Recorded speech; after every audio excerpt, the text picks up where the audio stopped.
Hey, Wolfpack fans, Marcy Bullock coming to you in 2021 with a new presentation. This will be about 10 minutes long. It'll be part one of two, which will be creating your work life boundaries using assessment to align values with action. In this two-part series, you're going to be completing an assessment that helps you to determine your values when it comes to integrating your work life and your personal life.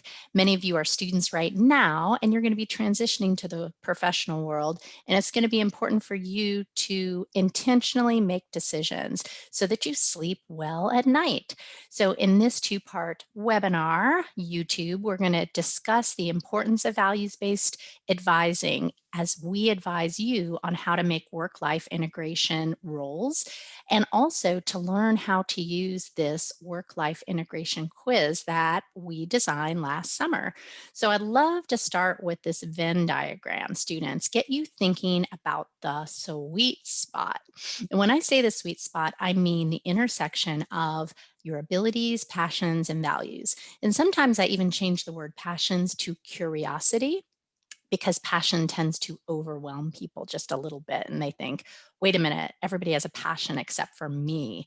So, what are you curious about when you're just walking in nature? What problems do you want to solve? That relates to your interests, your motivation. It also helps you think about when time flies by. When you just notice all of a sudden the day is gone, what were you doing that you were really interested in? That's the passions red circle. On the left, we have your abilities circle, which is your skills, your experiences, all the internships and co ops you've done, all the training, the competencies that you have. And we have a separate video on my YouTube channel about career competencies. If you haven't watched that yet, you can see the top 10 competencies that employers are seeking, and you can determine which ones you feel very confident in and which ones you want to develop over your time at NC State University. Also, within abilities, we see your personality. Are you more outgoing, liking to be around people, or do you really prefer time for reflection? That's all part of who you are. And then on the bottom, we have values, which we're going to spend a little bit of time on in this video series, thinking about what is important to you.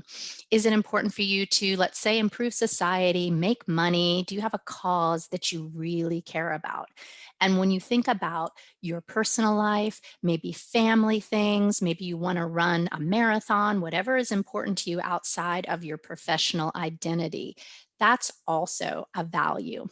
Now, when we take all three of these circles, students, and we look at the intersection in the middle, that's where the labor market needs you to do it. The labor market has a job available for you. And as we know now, during the economic downturn, during this global pandemic, it's important for us to think about where the jobs are. And we have a separate YouTube on networking and finding jobs during the global pandemic, as well as our podcast, which is called Wolfpack Career Chats, that you can find on iTunes or Spotify.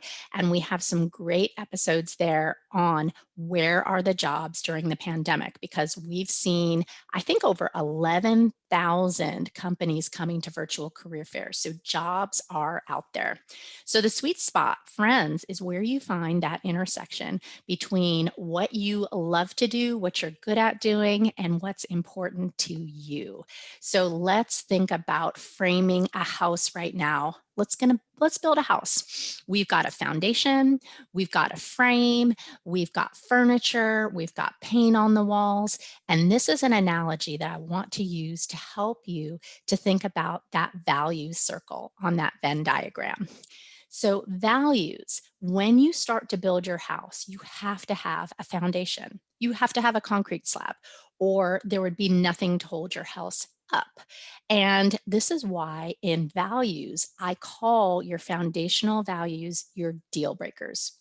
You literally cannot live without these values. And I'm going to give you a slide where you're going to pick your top 6 foundational values. I'm only going to let you pick 6. That means you cannot live without them. And you have to check to ensure these values are aligned with your actions every day so that you'll be in flow. Next are your core values. So when we looked at that house, and in my background today on this video, you can see, I think, the library behind me on the brickyard, but someone built that and they had to have framing.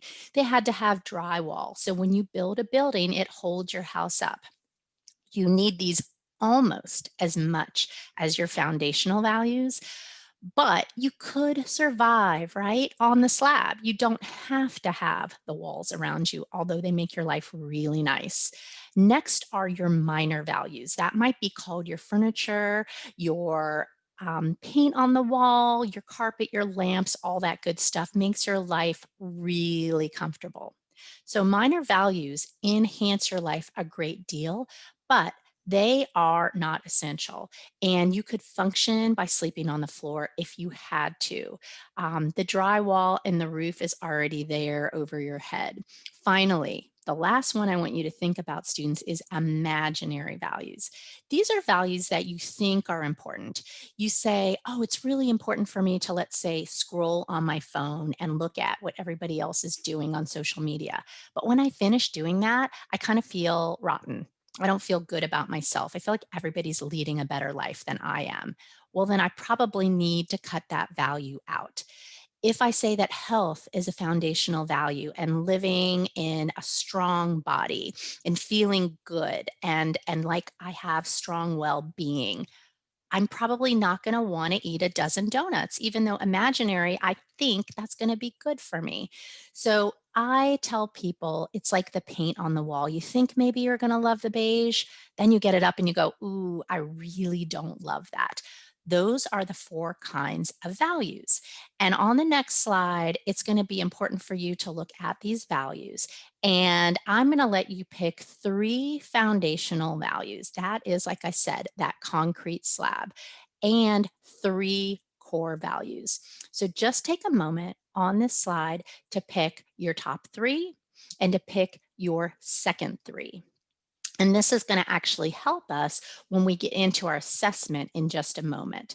So take a look at these. Again, when I was saying imaginary values, if you see something up here, like something that's taking away from something that's really important, like you think, oh, money is so important to me.